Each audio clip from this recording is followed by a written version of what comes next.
page is the second most visited page on your site, and it has the power to keep people on your site or turn them away forever.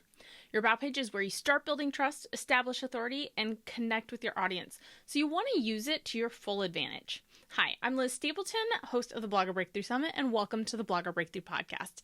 In today's episode, you're going to hear some of the most common About page mistakes that website SEO copywriter superstar Krista Walsh sees all the time. Krista talked about how to write a winning About page at the 2021 Blogger Breakthrough Summit, and now I'm going to share a clip of what she said with you. Let's get to it. So to start, I want to share the top 3 About page mistakes that I see all the time as a website copywriter, and just make sure that you're avoiding making these as you sit down to write or edit your About page. So the first one is throwing away your headline. So what I mean by this is not using your headline wisely on your About page in particular.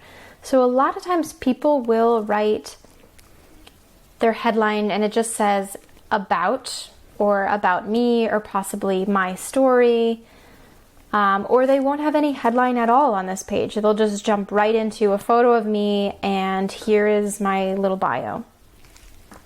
Or sometimes their headline will just be like, "Hi, I'm Krista," for example. So this is a mistake because 8 out of 10 people only read the headlines on any given web page. So your headline has to do one of 2 things on every web page, and your About page is not an exception.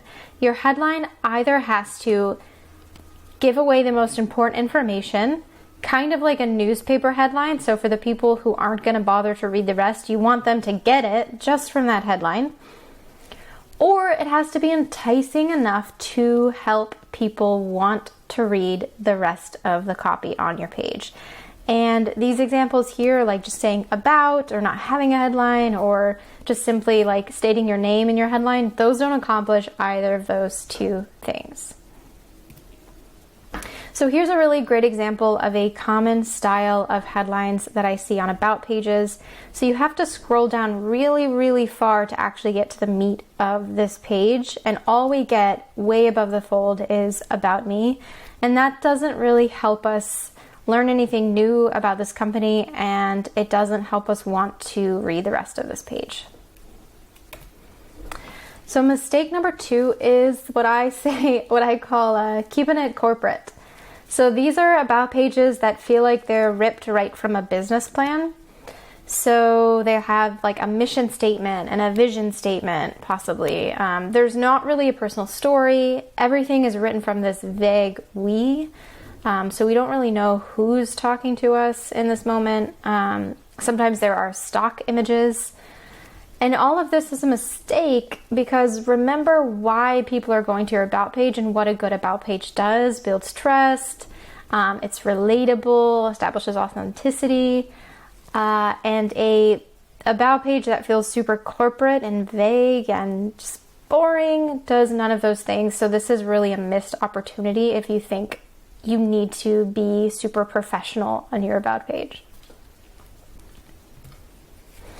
So this is an example of kind of a middle of the road in the corporate zone About pages from a client of mine before we wrote her About page. So this is her previous page.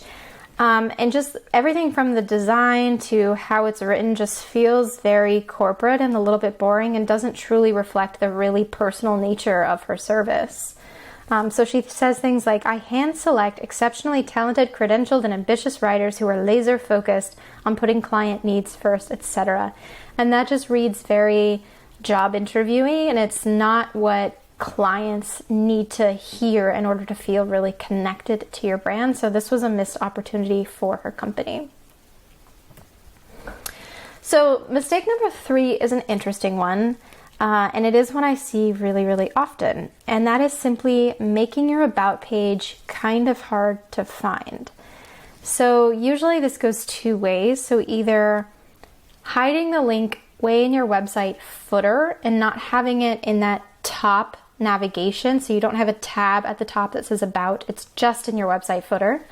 So you're expecting readers to really hunt around for your About page, and that's a missed opportunity because a lot of them won't find it. They won't bother to find it. And then you're losing out on that chance to make this like really deep connection with them. And then two, people who are having to look for it sort of feel a little bit like weird about that. Like, why can't I find it? Is this company real? Like, do they not have a story or about?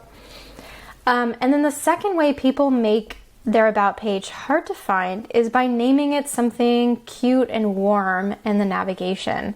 This one I think is one that a lot of people are surprised to find it's a mistake. So people who name their about page tab at the top, like my journey, our story, explore our past, or I don't know, something that feels very clever and warm and you can tell what they're trying to do.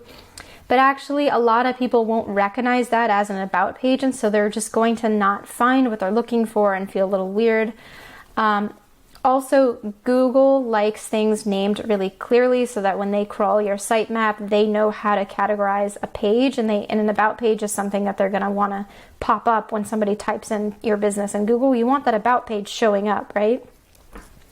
And naming it something cute will maybe prevent that from happening. So save the warmness for the copy on your about page and just make it really straightforward, because we got to get people there first. And then you can be clever and cute and fun once they're there.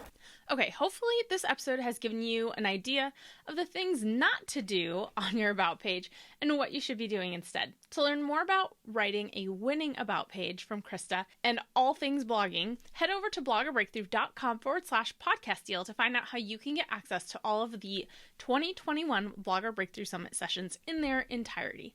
Be sure to join me next time when we dive into some pro secrets of how to write your own copy. I'll catch you then.